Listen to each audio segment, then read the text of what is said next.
Hi all, just a quick update on this particular train which I've fitted out in the past and was never happy with the sound, and it's an SN-CF TGV high speed post train drive car and the dummy car which goes on to the rest of the train, and the prototype is one of the world's fastest post trains.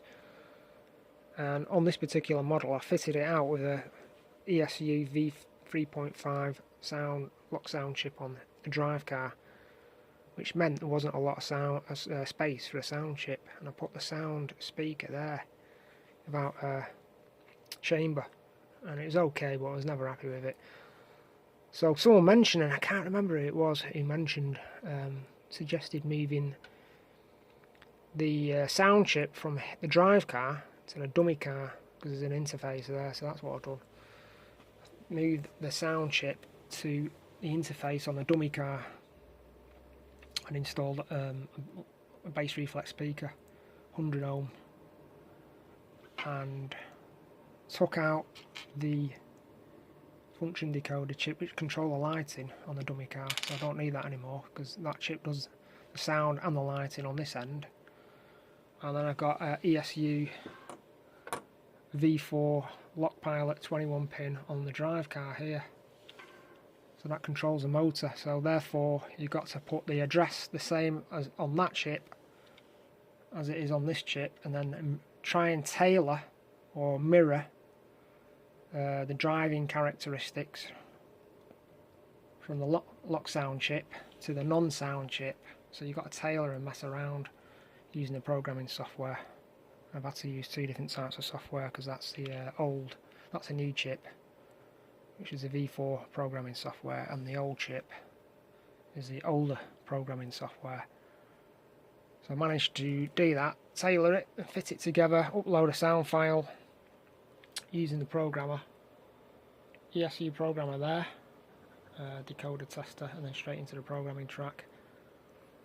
One tip, if you do use ESU programmer, you must power it up first before you switch on the PC, otherwise it won't work, it won't log on to the computer.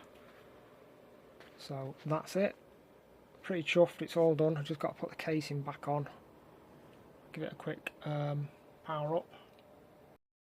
So just power it up.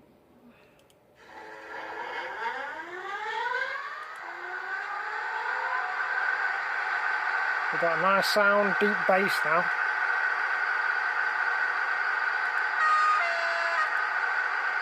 And the motor is synchronised with the moving off of the train.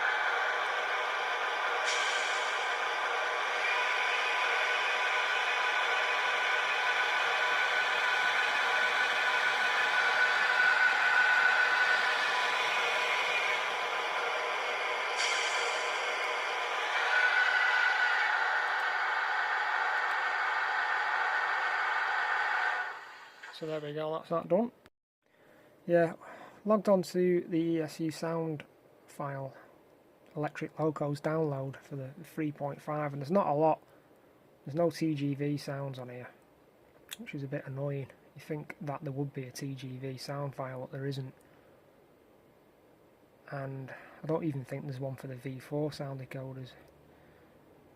So anyway, I found the best file for synchronising with the non-sound chip from the dummy car was a Swiss narrow gauge electric locomotive, and it sounds pretty cool.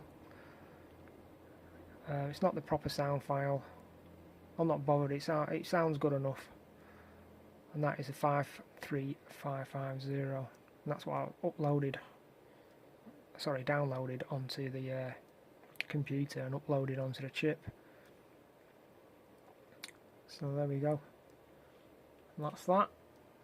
And another project which is still ongoing is the Superman Ice 3 train, which I've still not got the chip for that.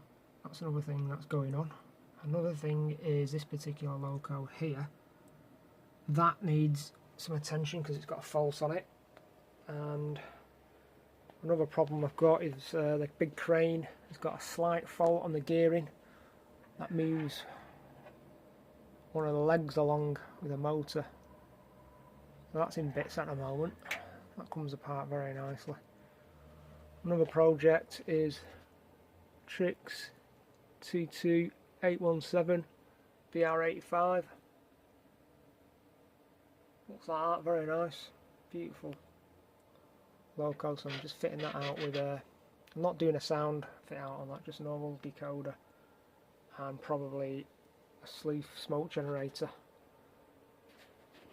And there we have the actual crane from the actual big digital crane, and that is just a beautiful piece of highly precision kit, which you got to handle with care really. So that's what I've been up to, and I just thought I'd share that anyway. Thanks for watching.